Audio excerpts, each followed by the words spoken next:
कर दिया होता, अगर ये दिल सत्संग में खुल गया होता, अगर ये दिल एक बार भगवान की भक्ति में, शंकर की कथा में खुल गया होता, तो फिर ये दिल हॉस्पिटल में नहीं खुल पाता। ये पक्का है। इसको खोलना पड़ेगा परमात्मा के चरणारविंद में, इस दिल को लगाना पड़ेगा शिव महापुराण में, इस चित्त वृत्ति को, इस मन को लगाना पड़ेगा भगवान की भक्ति में।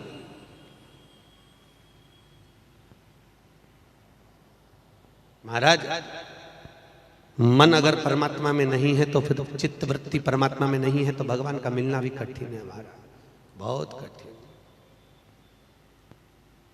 वो कहते हैं ना, सताओ ना हमें लोगों, हमें दिल की बीमारी है, हमारा वेद दुनिया में वो बांके बिहारी है।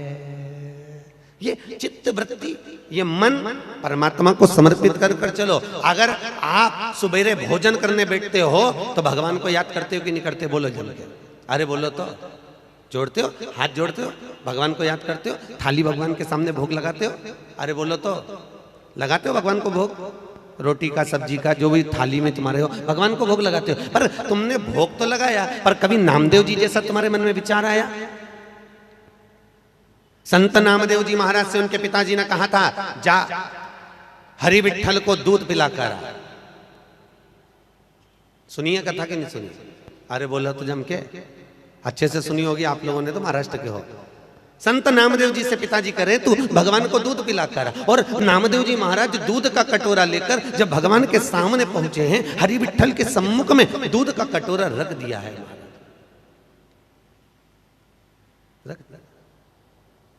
काली गाय का दूधवा मंगाया, चांदी के कटोरे में दूधवा पिलाया।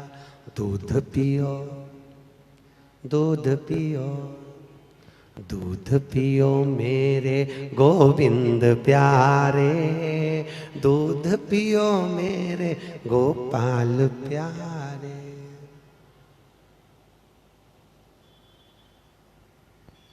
हाथ में ले जाकर सम्मुख में रखा। काली गाय का दूधवा मंगाया, चांदी के कटोरे में दूधवा पिलाया। दूध पियो मेरे गोविंद प्यारे, दूध पियो मेरे गोपाल प्यारे। नामदेव जी महाराज ने पिता के कहने पर हरि विठ्ठल के सामने दूध का पात्र रखा, भगवान ने नहीं पिया। तब नामदेव जी ने भी हट पकड़ ली, तू नहीं पिएगा तो मैं भी कुछ नहीं खाऊंगा। ये पक्का। भक्त बड़ा कि भगवान? जल्दी बोलो, हैं? भक्त बड़ा। भक्त की जिद के आगे भगवान को झुकना पड़ता है। भक्त की जिद। यहां पर कथा में श्रीनी जी के पिताजी बैठे हुए हैं। एक दिन, एक समय थोड़ा सा भोजन लेकर, पानी पीकर अपने दिनचर्या को निकालते, दूसरे दिन 24 घंटे न जल पीते हैं न अन्न ग्रहण करते हैं। ऐसा नियम उनने बना रखा है। अब विचार करो, 70-80 वर्ष की आयु में, 75 वर्ष की आयु में, 80 वर्ष की आयु में एक व्यक्ति की इंद्रियां शिथिल हो जाती हैं तो वो व्रत नहीं कर पाता। पर भगवान का सोचता है कि मैं बड़ा नहीं हूं, मेरा भक्त बड़ा है, इसलिए वो शक्ति प्रदान करता है, तब जाकर अपन कुछ कर पाते हैं। महाराज, वो नहीं देता तो आप नहीं कर पाते। शक्ति वो दे रहा, तब साधना भक्ति वो दे रहा। नामदेव जी ने कहा, जब तक कि मैं दूध आप नहीं पियोगे तब तक मैं भोजन नहीं करूंगा। बैठ गए नामदेव जी महाराज आराम से, मस्ती में, अलमस्ती में बैठे हुए, मत पियो।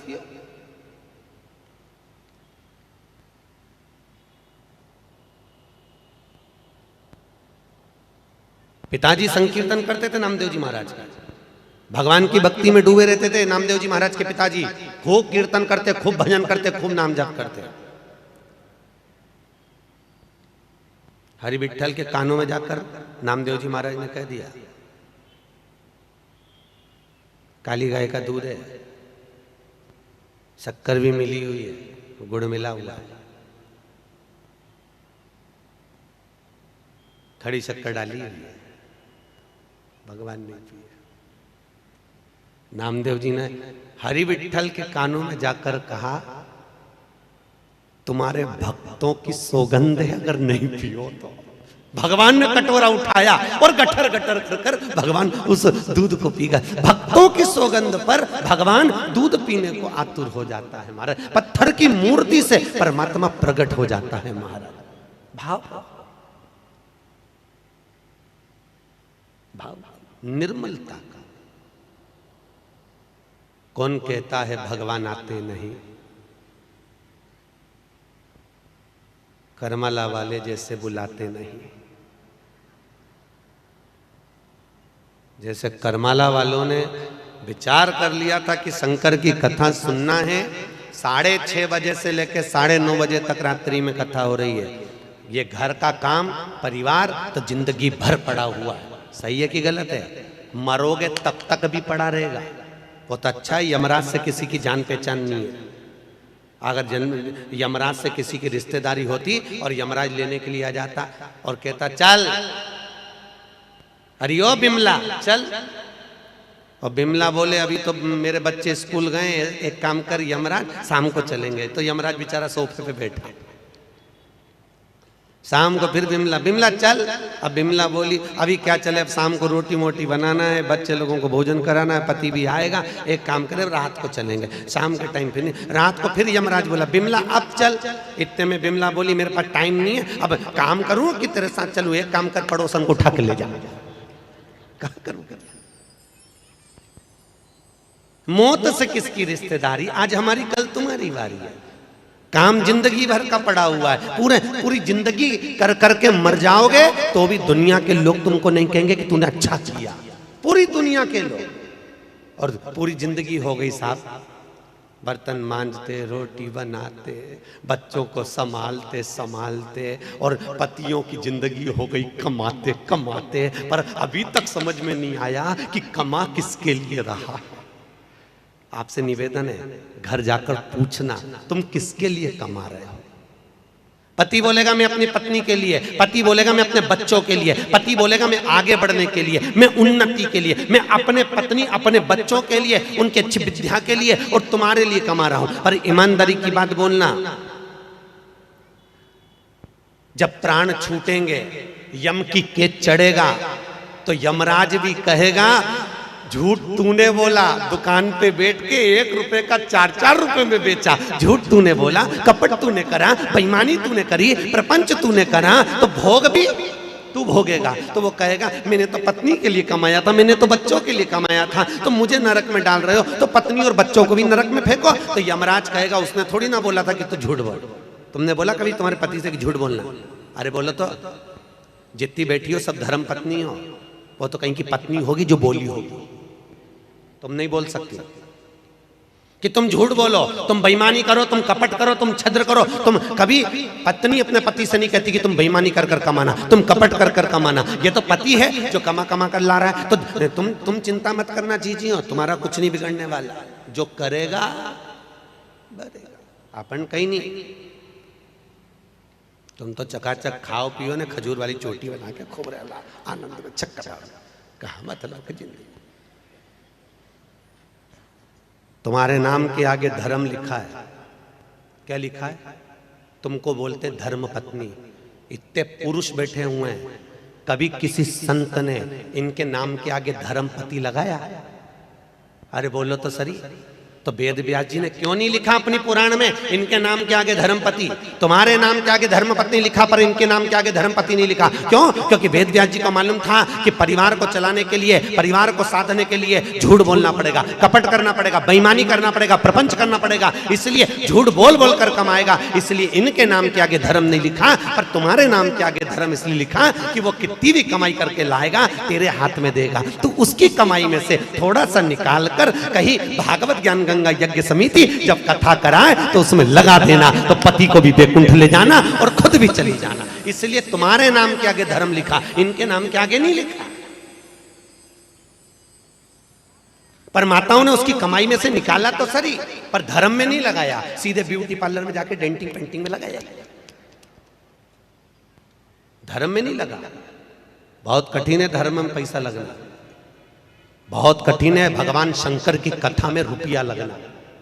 शिव महापुराण में अगर आपका 1 रुपया भी लग रहा है तो समझ लेना आप पुण्य भागी हैं, आप किस्मत वाले।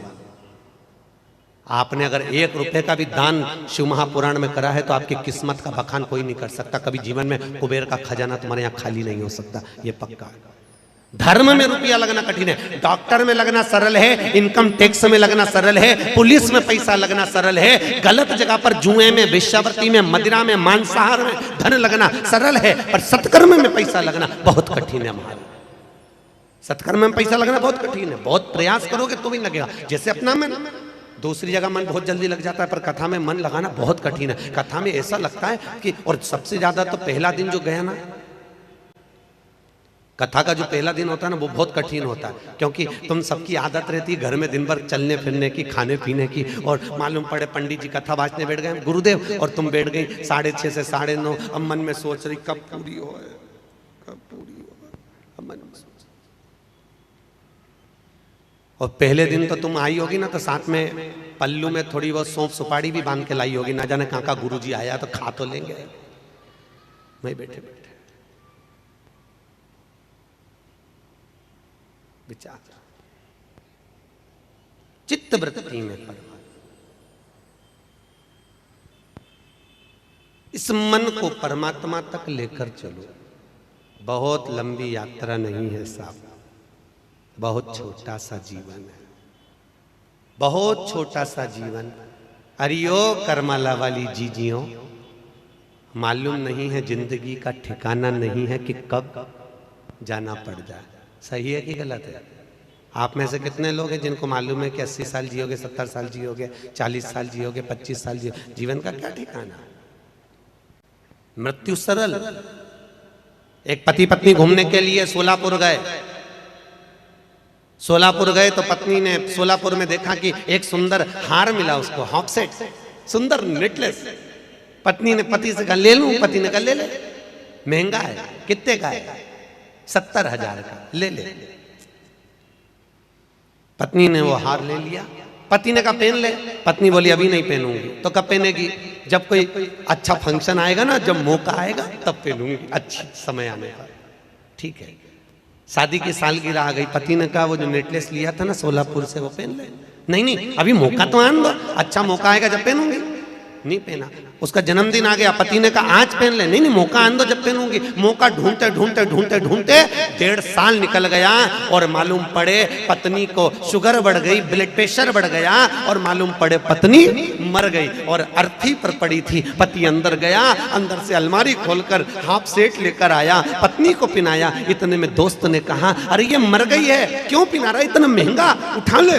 इतने में पति बोला मैं हमेशा कहता था पहन ले पहन ले पहन ले, और ये हमेशा कहती थी मौका आन दो मौका आन दो, और मौके के चक्कर में भोलेनाथ ने लगा दिया चौका। ले लग गया मौका, आ गया। ये मौका ढूंढती रही, उसने लगा दो चौका। अब रो रही। तो ये तुम्हारे साथ नहीं होना चाहिए। जितनी अच्छी अच्छी साड़ियां तुम्हारी अलमारी में रखी है सब पहन लो, सब। नहीं तो मालूम पड़े एक आध भी रखी रह जाएगी तो ऊपर जाते जाते यमराज से कहेगी वो पीली वाली नहीं पहननी। अरे सब मन में अड़चन नहीं रहे।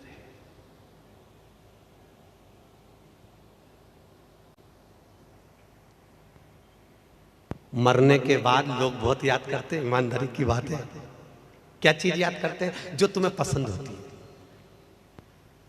तुम देखना जब कोई मर जाता है ना तो उसके यहाँ वो तीसरे दिन यहाँ होता है, तीसरे दिन वो खारी समेटने जाते हैं, राख माख हड्डी मड्डी बीनने के लिए जाते हैं ना अस्थियां तीसरे दिन। तो उसके पसंद पसंद का जो जो सामान रहता है ना, बिस्कुट चाय, सवेरे सवेरे जब घर के लोग जाते हैं वो लेके जाते हैं। तो कोई कोई कहता है वो धनीलाल की दुकान की पोया भी लिया ना, उनको पोया बड़ा अच्छा लगता था, पोया भी ले जा रहा है। बड़ा पाव भी लिया ना, रामू की दुकान में बड़ा पाव भी ले जा रहा है। सुबह सुबह तुमने देखा होगा। और वो शमशान में जहां उसको आग लगाई थी वहां सब समेट के गोबर से लीप के और वो बड़ा पाव रख रहा है, दूध रख रहा है, चाय रख रहा है और समोसा और पोया और सब जो उसकी पसंद का था सब रखा और ऐसा कंडा जला के उस पर छोड़ रहा है, ले लो खा। शिव महापुराण कहती है जीते जी दंगम दंगा, मरे पीछे पहुंचा दी गंगा। माता पिता जिंदा थे तो कभी कुछ नहीं खिलाया, बुजुर्ग जिंदा थे तो कभी धोख नहीं लगाई। शिव महापुराण की कथा कहती है माता पिता का आदर जीते जी कर लो तो मरने के बाद ब्राह्मण जिमाने की भी जरूरत नहीं पड़ती, अपने आप तर जाते हैं जीते। जिस घर में माँ बाप की इज्जत नहीं होती, याद रखना, जिस घर में माँ बाप की इज्जत नहीं होती उस घर में देखना कभी बरकत नहीं होती। जहां माता पिता का आदर ना हो, माता पिता का सम्मान ना हो, वहां बरकत नहीं होगी, वहां लक्ष्मी नहीं होगी।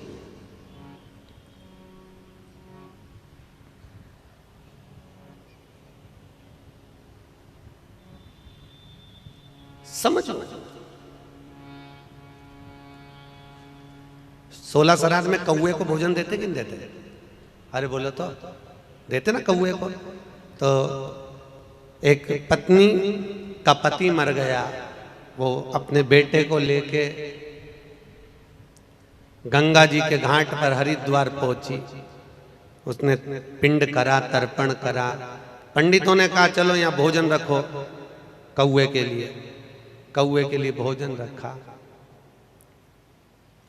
थोड़ी देर बाद कौआ उड़ते उड़ते आया, जहाँ भोजन रखा था वहां पर चक्कर लगाया। एक पिंडदान पास में भी हो रहा था, कौआ उड़ते उड़ते वो पास वाले का भोजन लेकर चले गया और इसका लेकर नहीं गया। पत्नी आंख में आंसू भरते भरते अपने बेटे से बोली थे तेरा बाप है ही ऐसा, इसने कभी अपने घर का तो खाया ही नहीं, पड़ोसन के घर भी खाया। अब कौए को क्या दोष है बताओ, पड़ोसन के घर का खा और मरने के बाद भी पड़ोसन की खा रहा, आपकी पड़ोसन का। चित्त वृत्ति श्रेष्ठ नहीं। मौका मिले भजन करो, कठिन है।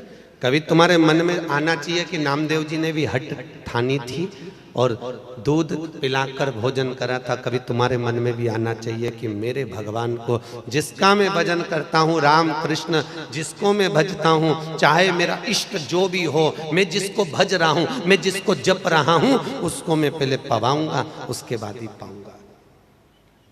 लक्ष्य पार्वती जी ने अपना लक्ष्य बनाया था शंकर भगवान की पूजा। बचपन में माता पार्वती को देवऋषि नारद ने कह दिया था अगर शंकर की आराधना करेगी तो शिवपति मिलेगा।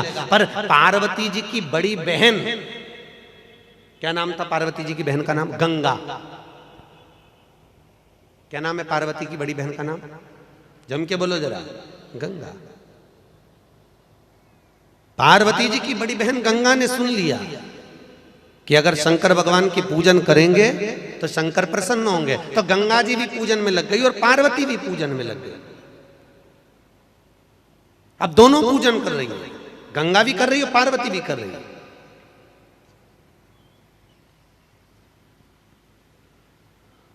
पार्वती जी बड़ी हो गई, गंगा जी भी पूजन में लीन हो गई। दोनों सखी बहन है गंगा और पार्वती, पूजन कर। अब एक दिन पार्वती को लगा, ये दुनिया के लोगों में मन में एक प्रश्न होता है, आपके भी मन में कभी प्रश्न आया होगा, जब गंगा आप नहाए होंगे, कौन कौन है जिसने गंगा नहाई है? बोलो, हाथ उठाओ जरा। नहाए हो गंगा? रख लो।